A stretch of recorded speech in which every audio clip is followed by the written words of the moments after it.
Irmãos, a paz do Senhor, tudo bem com os irmãos? Cada dia vencendo uma batalha, né? Caminhando com Jesus e vamos continuar. E hoje mais um dia de estudo, continuando a falar sobre Jesus. Eu queria falar hoje, irmãos, porque é bem importante a gente deixar claro muitas coisas, né? Queria falar sobre as profecias que ocorreram no Velho Testamento com relação ao Messias, a Jesus, e o cumprimento delas, né? Isso é importante para nós, ter esse conhecimento, viu? Os profetas, por exemplo, o profeta Isaías, chamado profeta messiânico, aquele que anuncia a morte, o nascimento de Jesus, né? O seu ministério, tem várias passagens. E outros profetas também que mencionaram sobre Jesus e o cumprimento das profecias no Novo Testamento. Então eu vou passar para vocês os versículos bíblicos, tentar aqui, eu deixei separado na Bíblia para a gente acompanhar, até para os irmãos verem que eu estou buscando nas Escrituras, né? E como é importante a gente fazer isso com a palavra de Deus. Como é importante essa pesquisa, por isso que às vezes eu falo do celular, né? O celular todos nós temos, nós usamos, também uso, mas nós não podemos abrir mão do manusear as escrituras, que é muito importante, até nesse sentido que eu estou falando. Você aprende no celular, você digita lá, aparece e você não consegue nem contextualizar, né? Então vamos lá. Primeiro falar sobre o nascimento de Jesus, né? Os irmãos lembram onde que está? No livro de Isaías.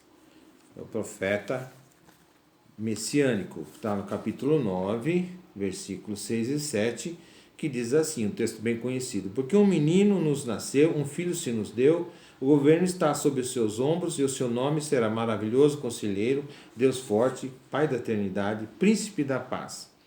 Para que se aumente o seu governo e venha paz sem fim sobre o trono de Davi, sobre o seu reino, para estabelecer e firmar mediante o juízo e a justiça desde agora e para sempre. O zelo do Senhor dos Exércitos fará isso. Mas e onde que está o cumprimento dessa profecia? Vamos lá em Lucas capítulo 1. Lucas capítulo 1. Né? Lucas capítulo 1 está aqui, versículo 32 e 33. Deixa eu me achar aqui, 32 e 33. Este será grande, será chamado Filho do Altíssimo. Aqui, vocês voltando no título, vocês vão ver que fala sobre o nascimento de Jesus, tá? Aí vocês podem fazer o contexto aí, senão eu não vou conseguir passar para vocês nem um nada de tanta coisa importante. Mas vocês podem buscar e ver que estamos dentro de um contexto, sim. Esse será grande e será chamado Filho do Altíssimo. Deus, o Senhor, lhe dará o trono de Davi, seu pai. Ele reinará para sempre sobre a casa de Jacó, e o seu reinado não terá fim. Né? Isso depois do nascimento de Jesus. Aliás, exatamente, se confirmando o nascimento de Jesus e aquela profecia que nós acabamos de ler. Depois que ele nasceria de uma virgem, Isaías também profetiza isso, capítulo 7, versículo 14, que ele nasceria de uma virgem. Vamos lá? Nasceria de uma virgem, está aqui, 7,14. O profeta diz assim: portanto, o Senhor mesmo vos dará sinal. Eis que a virgem conceberá e dará à luz um filho, e ele chamará Emanuel. Né? E vamos lá, em Mateus, que é o cumprimento lá do seu nascimento, de quem ele nasceu, né? Como foi que ele nasceu, de que maneira, Mateus 1, versículo 18 ao 23.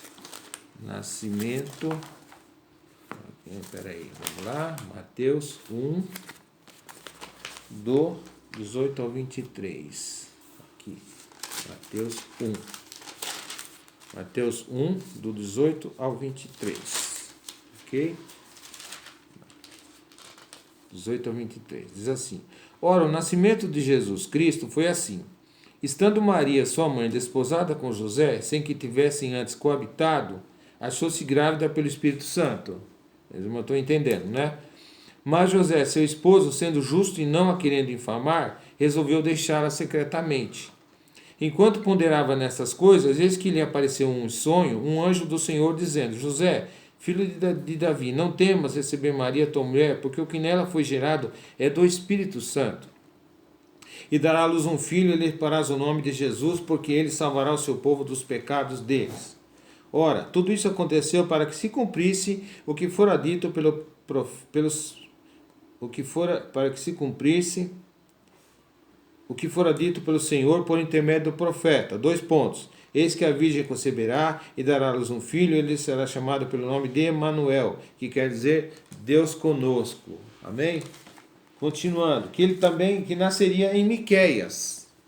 Ele nasceria em Belém, ele nasceria em Belém, que está no livro do profeta Miqueias. O profeta Miqueias, não sei se os irmãos sabem, é o profeta que fala de onde ele nasceria. Quando alguém falar para você sobre Miqueias, você já lembra, foi o profeta que indicou onde nasceria Jesus, que ele nasceria em Belém. Miqueias capítulo 5, versículo 2. E tu, Belém Efrata, pequena demais para figurar como grupo de milhares de Judá, de ti me sairá o que há de reinar Israel, e cujas origens são desde os tempos antigos, desde os dias da eternidade. Jesus, né? Obviamente. Depois se cumpriu lá em Lucas capítulo 2. Deixa eu achar aqui. Eu fui separando. Fui marcando as páginas. Lucas capítulo 2, versículo 4 e 7. Diz assim. Lucas capítulo 2, 4 e 7. José subiu da Galiléia, da cidade de Nazaré, para a Judéia, a cidade de Davi, chamada Belém, por ser ele da casa da família de Davi, a fim de alistar-se com Maria, sua esposa, que estava grávida. Estando eles ali, aconteceu completarem-se os dias da gravidez. E ela deu luz ao seu filho primogênito, enfaixou e deitou numa manjedoura, porque não havia lugar para eles na hospedaria. Os irmãos conhecem essa passagem até de muitos filmes, né? Muito bem. Vamos agora para o ministério dele. O profeta também Isaías indica o seu ministério. Isaías capítulo 9, versículo 12, onde realizaria o seu ministério. Muita gente fala de Nazaré, né? Mas não é, tá? Também, claro, a palavra dele, por onde ele andou, valeu para todos os lugares e até hoje. Mas o ministério concentrado foi na Galileia, né? Na região da Galileia. Então, Isaías capítulo 9, versículo 12. Deixa eu achar aqui. Versículo 12. Está aqui. Do Oriente vêm os sírios, do Ocidente os filisteus, e devora Israel a boca escancarada. Com tudo isto não se aparta a sua ira, e a mão dele continua ainda estendida. Então, aqui é uma profecia contra o reino de Israel, né? Que aconteceria lá em Mateus capítulo 4, versículo 12. Mateus 4, 12. Está aqui. Então vamos lá. Mateus 4, 12. Diz assim. Ouvindo, porém, Jesus que João fora preso, retirou-se para a Galiléia. E deixando Nazaré, olha só, aqui que é o início do ministério dele, foi morar em Cafarnaum. Jesus morou em Cafarnaum, tá, irmãos? Situado à beira-mar, nos confins de Zebulon e Naftali, para que se cumprisse o que fora dito por intermédio do profeta Isaías. 2 pontos. E aí aquilo que eu li, e tem mais acrescentando aqui, depois os irmãos podem ler, né? Terra de Zebulon, terra de Naftali, caminho do mar, além do Jordão, Galileia dos gentios. Muito bem. Vamos falar também aqui que o profeta Isaías profetizou, né? Sobre a rejeição que ele teria do seu próprio povo. Isaías 53, 3. Vamos lá, Isaías 53, 3. Versículo 3. Porque assim diz versículo 3. Era desprezado e o mais rejeitado entre os homens, homem de dores e que sabe o que é padecer. E como um de quem os homens escondem o rosto, era desprezado e dele não fizemos caso. Então vamos confirmar isso. Se o povo dele rejeitou ele, irmãos? João capítulo 1, né? João capítulo 1, versículo 11. Os irmãos sabem bem o 12, né? Vamos no 11, que diz assim, versículo 11. Veio para o que era seu e os seus não o receberam, o rejeitaram. Né? Então Jesus veio para os seus, como diz a profecia, mas foi rejeitado. E depois no versículo 12 diz assim, mas a todos quantos o receberam, deu-lhes o poder de serem feitos filhos de Deus, a saber, aos que creem no seu nome. Né? Olha como Jesus vem então para todos nós. Né? A sua entrada triunfal em Jerusalém também foi profetizado. O livro de Zacarias. Onde é que está o Zacarias, irmãos? É o último livro da onde? Do Velho Testamento. Por isso, reforço, vamos manusear a palavra. Não podemos perder o hábito. Senão daqui a pouco não tem mais Bíblia. É só celular. Zacarias 9, versículo 9. A sua entrada triunfal em Jerusalém. Vamos ver o que diz o profeta. Assim diz o Senhor dos Exércitos: sejam fortes as mãos de todos vós que nesses dias ouvi essas palavras da boca dos profetas. Não, estou lendo errado, perdão. Zacarias 9, versículo 9. Perdão. Alegra-te muito, ó filha de Sião, exulta, ó filha de Jerusalém. Eis aí te vem o teu rei, justo e salvador, humilde, montado em um jumento, num jumentinho, filha de uma jumenta. Vamos lá em Mateus 21, versículo 5. Vamos para lá? Vamos ver o que se cumpriu isso, né? Foi cumprida essa profecia, irmãos? Como é que o profeta sabia? Claro, Deus revelou a ele. Mateus 21, versículo 5. Dizei à filha de Sião: eis aí te vem o teu rei, humilde, montado em um jumento, num jumentinho, cria de animal de carne. E aqui, esse capítulo fala da entrada triunfal de Jesus em Jerusalém, em cima de um jumentinho, que os irmãos conhecem bem essa passagem. Depois, as suas vestes foram repartidas. Também foi predito, né, no Salmo. Salmista. Quem? Salmista? Davi. Salmo 110, 1. 110, 1. Disse... Peraí que eu acho que eu peguei errado. As vestes repartidas, Salmo 22, perdão. Salmo 22, 18. Salmo 22, 18. 22, 18 diz assim: repartem entre si as minhas vestes, e sobre minha túnica deitam sortes. Aqui, no capítulo 22, vocês vão ler que fala do sofrimento e a vitória do Messias, que é Jesus. E o cumprimento das suas vestes que foram repartidas, vamos lá em João capítulo 19, 24. Que diz assim. João 19, 24. É quando então os soldados tiram sorte. E aqui no 23. Os soldados, pois, quando crucificaram Jesus, tomaram-lhe as vestes e fizeram 4 partes, para cada soldado uma parte, e a túnica. A túnica, porém, era sem costura, toda tecida de alto a baixo. Jesus usava o que mesmo, irmãos? Túnica, né? Isso é um outro assunto. Disseram, pois, uns aos outros: não a rasguemos, pois lancemos sorte sobre ela para ver a quem caberá para se cumprir a escritura. Os soldados falando, hein, irmãos?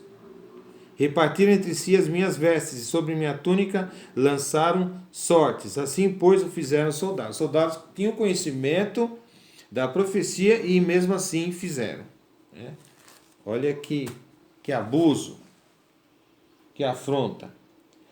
Outra coisa, a morte de Jesus nos cura da enfermidade do pecado e cura também de enfermidades físicas. Isaías 53, 4 e 5.